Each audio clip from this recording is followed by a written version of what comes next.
Welcome to the I Told You So podcast. I'm your host, Dr. Ben Kohl. I started this podcast because I noticed an erosion of societal discourse and how normal conversations are often fueled by polarization. The I Told You So podcast offers an opportunity for healthy discourse and effective debate. I select topics to discuss and debate with listeners and guests of the I Told You So podcast. Listeners and guests predict what will happen in the future. I track and announce who predicted accurately when those predictions become true. Discussions and debates can be about any topic and should be focused on what will happen in the future. The podcast offers topics where listeners and guests can discuss and debate with the goal of predicting the future so they can proudly say, "I told you so." My guest for this episode is Mark Queen. Mark Queen titles himself a navigator of faith, family, and business. From a paper route at age 7 to navigating complex business terrains for entrepreneurs, Mark's life is a compelling narrative of faith, family, and professional evolution. He's not just a man who crossed religious and business domains. He's a connector, a navigator, and above all else, a man of faith who believes that one's faith is the foundation and that faith doesn't need to be left at the worship center. He operates an entrepreneurial leadership company working one-on-one with leaders and entrepreneurs. He also has started a collaborative model where his team gathers 12 entrepreneurs monthly. They gather for 4 hours and work through the challenges of being in business in the current marketplace. These tribes are what Mark sees as his entrepreneurial specialty. So on this episode, we discuss the release of Mark Queen's new book, and it's titled Shoulder to Shoulder, Daily Devotional for Leaders and Their Teams. And really, with no further ado, I'll go ahead and introduce Mark Queen. So, Mark, thanks so much for joining us on this I Told You So episode. So, I understand, Mark, that you have written 3 books, but I want to ask you about the journey of this book. And do you want to hold up the book? I don't know if you have it in front of you to hold up so everyone can see. There it is, Shoulder to Shoulder, the daily devotional for leaders and their teams. So Mark, go ahead and talk a little bit about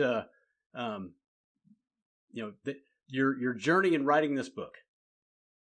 You know, the writing in the book came. I've been in business for a long, long time, and have battled with the concept and the constructs in our society that it seems like you can be very successful in business. You should go out there and be competitive and do everything you can to drive your company forward, even though there's different kinds of companies, there are different kinds of industries. But it's seemed that much like you feel that there's been less and less public discourse in the world, that the purpose of business had to be out there and to be cutthroat, and that it had to be competitive, and you had to win. You had to have it your way. And that's not the journey that I have experienced. That is the journey that I kind of watched and saw myself participate in for many, many years. But the journey of the book really came from the concept. There was a point in time where I really began to see that I needed to involve my faith in the way that I wanted to operate my businesses. That, if you will, let's just think of the biggest rule there is in a matter of faith across the boundaries of faith is, how about treat each other like you want to be treated? You know, and you pick your religion, if you will, your faith that you want to follow, and see if that rule has a place in it.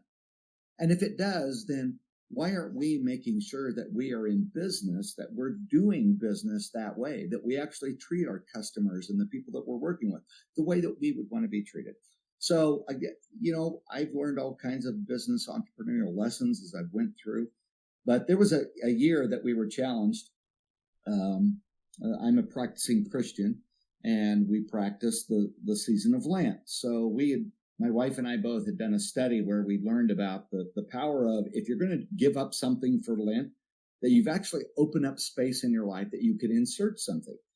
And so there was a year that I decided, my prayer life was weak, and I didn't know any other way to do it. So I made a decision that I was actually going to write out 3 prayers. And I did for the entire season of Lent. That was 40 days. And when I got to the end of it, Ben, I got to tell you, I felt empowered. I didn't want to stop.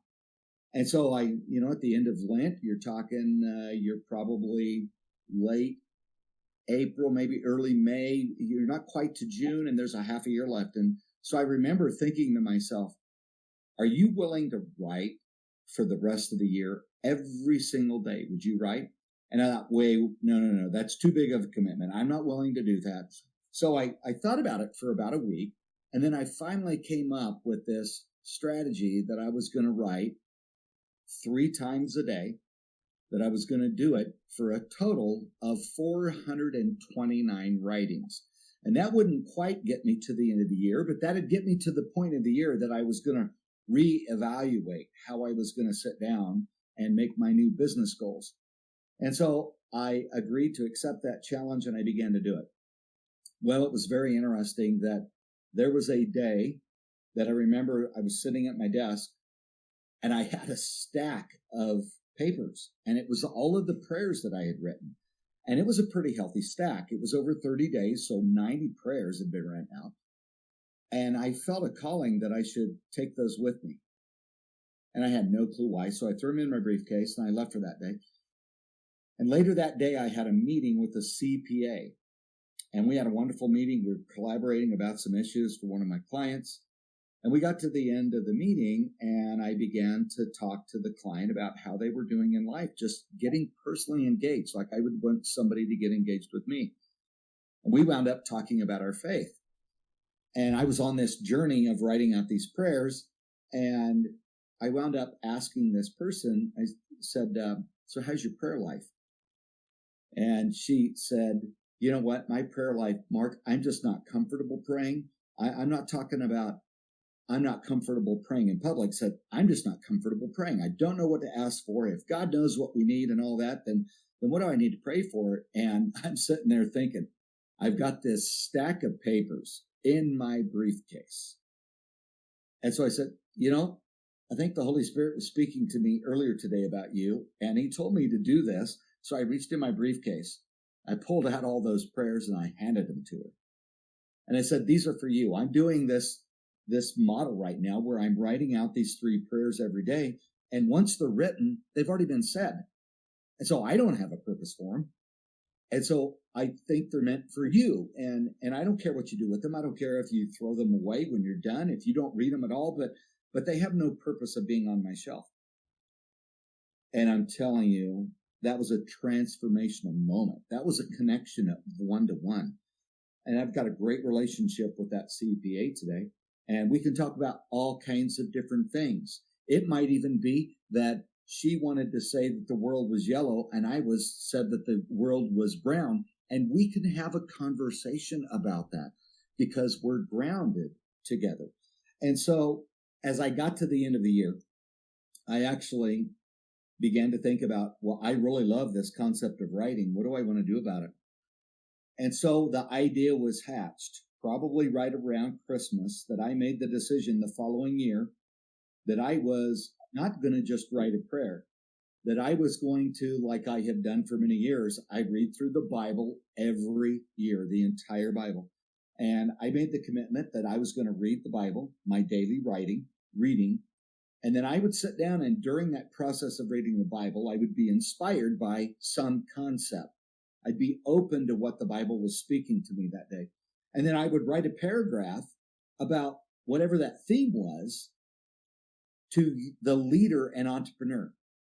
And then I would take that same theme and I would write to that leader as an individual person, not in his leadership or entrepreneurial role, but in their role of faith. And then I would close the devotion with a prayer. And so I committed that I would do that every single day throughout the year, regardless of what was going on. And we were able to accomplish that task. And then that sat on the shelf for, I don't know, years. But we did actually publish some of those after I had forwarded them, because I'm not a professional writer. At least I didn't think I was. And so what I did is I would forward those. That next year, I forwarded that devotion to my wife, and she edited it for me. So that actually there were some commas and some periods and exclamation points and question marks in the right place. And then we'd publish one occasionally. And then the very following year, my wife edited them again. And then that year, we actually published them. We put them on the YouVersion Bible app. And I began to get comments about them, that it made a difference. And I also began, because I was doing it and they were cleaned up and proofed, that I began to actually use them in business meetings. Whenever I felt called, that I felt it seems like, I don't know, that there was a weird energy in the room or something, that I would say, could I start today's meeting with our writing? And I'd go and I'd pick up the devotional and I would read what was written. And several times I got accused, how did you know we wanted to talk about that today? So it might have been that the devotion that day was about attracting and retaining employees. And you as a leader, how are you treating everybody in your sphere of influence? And the entrepreneur that I'm meeting with that day is coming in and they've got to talk about, they've got to add some people or they've got to let some people go. And all of a sudden that devotion just made sense to them. And so eventually through the editing process, and then now through our tribe model that we're using, the tribe that we have launched, actually they said they wanted the book. And so we hired a project manager, gave it to the project manager. And she said, Mark, I can turn this into a book in 90 days. The 90 days turned out to be about 120. We gave her some literary leniency to go in and make some changes as she saw fit. But that's how the book came about. It was really this movement of, I want to change my foundation of faith, one of the practices that people of faith might do. And it actually led to this incredibly powerful book. So, Mark, excellent. It's so encouraging. Such a journey. And I want to keep talking about it. So, what did you learn by the practice of writing a prayer daily? So uttering a prayer is different than writing a prayer. It takes more consciousness. It actually, in a way, almost honors the prayer. That God, there's a permanency to this prayer. That it's in writing form, even if it's hacked out on a computer. So I think that's one thing that I learned, and probably the biggest thing that I learned through that process was to be still and quiet, and to be able to be moved by somebody else or something else, the words of the Bible that I was reading that day, to be able to reconcile that when I'm reading through that Bible, the Bible is a living document, that when you read it, it has something to say about today. Today I'm still reading through the Bible. And as I was reading through the Bible today, I'm reading about King David and the challenge of King David and Saul. Now, could we morph that into a conversation about politics? I think you could. I think there were some people that would be able to say, hey, there's this competitive nature. But yet, even though it seems like David and Saul were competing, David had the concept in his mind that he had to honor God. He had the opportunity a couple of times to kill Saul. And he chose not to, because that wouldn't honor God in the striking down of Saul. Saul was king. He was God's chosen. And even though David had been anointed to be the replacement, he wasn't given the power to just go be competitive and take the other guy out. He had to find a way to get along. So your book, it's a devotion book. So Absolutely. So it's not, and it's a devotion book. It's not a book of prayers. It's a book about devotions, and they are devotional. So how did that happen? How did you change from, or what was the, I guess, evolution of maybe thinking about writing prayers to writing devotionals? How did that happen? So what happened is that when I began to think about what do I want to do, I had the element of prayer, and I knew that I wanted that to be a part of it. But the prayer wasn't necessarily an extension of what I was reading in the Bible. And so I morphed from saying, hey, if you really want to be a student, if you want to learn, if you want to be able to have a dialogue about what's in the Bible, including what's not in the Bible, you've got to be more knowledgeable about it. And what better way to be more knowledgeable than the Bible than to actually find something in modern terms that you could say, wait a minute, this is what's being talked about in this story. How do you treat other people? Let's just use today's reading. David, how are you going to treat Saul when you actually come into contact with him? When you run across him and you're running from him and you have him cornered in a cave that you could take him out if you want to, how are you going to treat him? Well, I think that's relevant, and we can have lessons like that when we're inside of our business. If you think about an entrepreneur today, let's take some bad things that happen to entrepreneurs. Let's assume that an entrepreneur found out today that one of his key employees has embezzled from him. What attitude do you want to have? Well, yeah, there's something illegal that's happened to that, but that's a human being. Why did that human being embezzle? I got to believe that there was a compelling reason that somebody would go do that crime. And how do we want to treat them? Yeah, there's a demand for justice. There's all those things in our society that it says that we need to do. But wait a minute. Why don't we recognize that that person's broken and that there's something there? And so how are you going to treat them inside of your business when something like that happens? And then how are you going to do that when somebody embezzles from you personally that has nothing to do with your business? Maybe they don't embezzle, but they steal something. Like maybe somebody stole gas out of my gas tank. Maybe I left a tip at the table and somebody stole the tip and I watched them grab the money off the table and they ran out with it. Now my server isn't going to get a tip after they've waited on me. Well, to begin to think about how you might handle things inside of your occupation or inside of your company, and how you're going to handle those inside of your own sphere of your personal life outside of your occupation has parallels. And so I thought about it. I need to improve. I want to grow. I want to learn in both of those areas inside of my occupation and my businesses and personally, which would include my sphere of influence in my family. And then I'm going to conclude it with a prayer. So that's how that came about. So for some listeners, they may not know the difference between a devotion and a prayer. And so I'm wondering, from your mind, how do you define both of those terms? So the devotion is a study. There's an element. If we were to open up any devotional, I have never done this, but I would make a wager. I predict there's not a single devotion in my book on a daily basis that fails to have a question. Every devotion is designed to give you some content and to challenge you about your life with that content and how it would apply to you. And so that's what the devotion is for. It's designed to engage your mind, to maybe let you think about, is there a different way that I can behave? Is there a different way that I can think?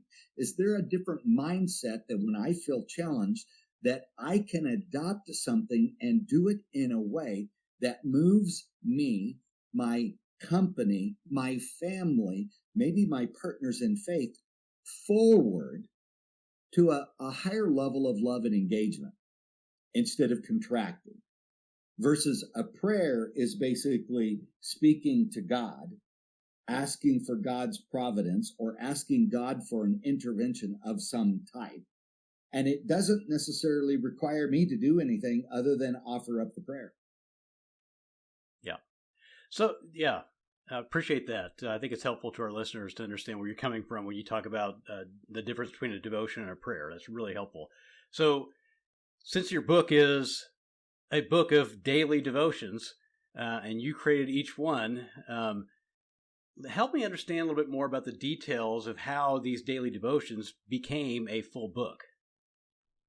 So through that process of writing them, they were stored electronically. Over the years that we had shared them with our clients, and they had meaning. They changed their thought. They gave them a new mindset. They gave them the opportunity to adopt a new behavior, and they did. They changed things. So I believe that they were of value. They were all done. They had all been edited prior to COVID. COVID came and was like, you know what, there's plenty of other things to be doing right now. So they kind of just laid in inventory. And then we had an opportunity where I decided that my business was going to change. I had evaluated for several years my one-on-one model and knew that I wanted to make a transition and be able to offer this group setting, which we now call tribes. And when I did that in my original meeting with my partners that have created that business with me, we began to talk about the lessons that we are going to teach inside of our tribes. We basically have 7 different categories of devotions in the book. There's devotions about leadership. There's devotions about working collaboratively. There's the topic of accountability. There's the topic of making sure to have a Sabbath, making sure that you're resting. There's the topic of inspiration. There's the topic of attitude. And there's the topic of limits. And so when my partners and I decided, hey, let's set this format up for this group tribe meeting, we need to have lessons. And so my partners had written over 100 of them. And I said, well, we actually have over 500 of them that I have created that we thought someday we'd put in a book, and I'm willing to offer those to our partnership to be able to let some of those be lessons if they would fit. And the partner said, hey, that'd be great, but we need to formalize the structure. And so it was kind of like, okay, fine, I guess I'll get them put together. And so when I talked to our tribe about it, they were like, Mark, we want it. Get the book put together. So I got on Upwork, did evaluation, hired a project manager, met with the project manager, got her hired, and 120 days later, she had taken all of those, put them up to Amazon. We used the Amazon publishing system in order to do that, and turned out that it was a little less than 120 days that we were able to get it up. That's pretty fast. So how would you say the building of this book, or maybe the development or creation of this book, how has that led you to some of the projections that you have about the future? I mean, this podcast is really about, predicting the future. So yeah. How's the book and the journey of writing this book of devotions, how has that led you to some of your thoughts on the future? So the development of the book and seeing over this process of writing them and then transitioning them into the book, they were actually part of my daily practice. They became part of my business practice. They began to be brought in and shared. And it started to create this paradigm for me that serving entrepreneurs and serving God do not have to be separated. That our faith doesn't have to be left at the church or the synagogue or anywhere, the mosque, on the worship day. That it can come to work, it can shape our work, and it can shape our attitudes. And so my prediction is that we are at the front of a revival that mark the biggest ministry changes that are going to happen over the next 10 years, Ben, are going to happen in the marketplace. That more and more people are going to see that owning your faith and living it out when you are in business with others is acceptable. They are not mutually exclusive items. They can come together. If I go to a store and I buy something and I want to return it because I bought the wrong thing, I want that person on the other side of the counter to treat me as I want to treat them. And I want to make sure that in my model that we're doing that. I'll give you an example of that, the devotions have so integrated. We had a tribe member that joined us, and there was a compelling reason why the tribe didn't work for him. And he sent an email to me and he said, Mark, I need to bow out. There's a conflict. I can't attend the tribe. And I've been a member, and so I don't know the exact numbers, but I can explain the concept. Basically, in his email, he gave me this elaborate explanation of the refund that he wanted. And it was basically, okay, Mark, my fee is based on a month. I was in the tribe for maybe 1.5 months. So if you will, would you give me half a month of refund? And I told my staff, I said, absolutely not. And my staff was kind of like, what do you mean? No, because generally our tribes have a 1-year commitment. And I said, if it's not a right fit, if it's a conflict for him, then he doesn't need a refund of the 30 days that he didn't get. He's conflicted. We're going to refund 100% of his money. And my staff was like, really? You've already given him the value of the first month. I said, but it doesn't matter. It's in conflict. I don't want to be in the middle of a conflict of him. Let's just refund his entire money. And so that may be exorbitant. People may think, hey, a business will go broke if that'll happen. I think my business is in better hands than Mark Queen's. And so let's make sure to treat people the way they want to be treated. And in fact, we now have a money-back guarantee for anybody in our tribe. If they're in the tribe for 1 year and even just one idea doesn't bring them the value of our entire subscription fee, we offer a 100% money-back guarantee. All they have to do is attend the tribe meetings and participate in them, because it's about value. All right. Well, really appreciate the comments and the knowledge and just what you have gained, personally through this journey of writing this book of devotions. And already this book is having a positive influence on so many people already. And the book is available on Amazon. We'll get to that here in a little bit. But hopefully this book of devotions really does help people to really have a positive impact on the marketplace, just like as you predict. Maybe we really are the beginning of a revival for ministry marketplace. Within business, and especially with entrepreneurs and business developers.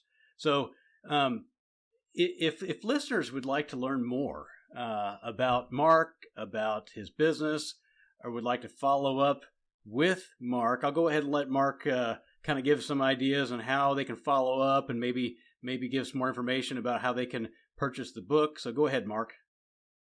Okay. The best way to learn about our company and myself and the team that we've assembled would be to go to the website, www.core, like the Apple Core, store.net. Our company is named that because we believe that anything that you want to change in life, the first step is to start to measure it. Keep score. You don't know who won the Super Bowl last year unless you know the score. When we want to make personal change, we want to make changes in our business, we need to keep score. And what do we keep score on inside of our business platforms, whether you're working one-on-one or inside the tribe?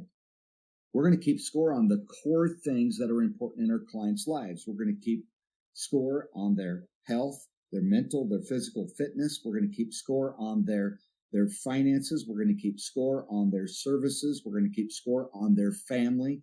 We're going to keep score on their faith. How are they progressing in life? So they can read about the 2 different services that we do, whether it's working one-on-one or whether it's working in the tribe model. the peer-to-peer group.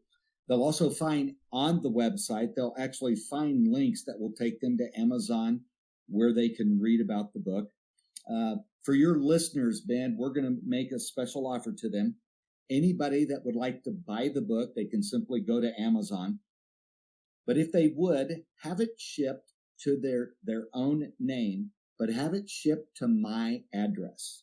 So they can ship it to 5603 Power Cat Place, Manhattan, Kansas, 66503.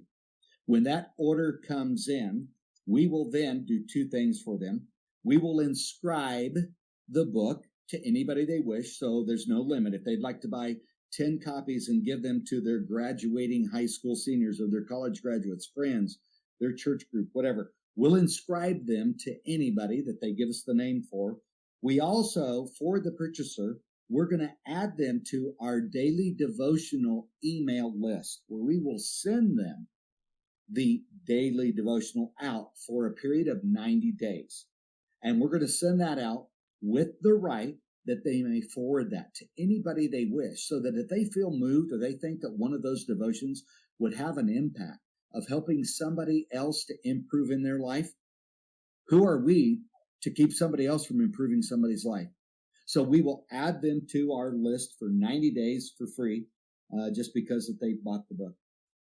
Great. And again, that's corescore.net. And I'll just spell that in case you're listening on Spotify. It's CORESCORE.net, N-E-T. So corescore.net. And you can get all that information there. So because this podcast is about predicting the future, my questions to those listening are, I have a few. So I think I have four. So my first one is, how do you see business changing in the future?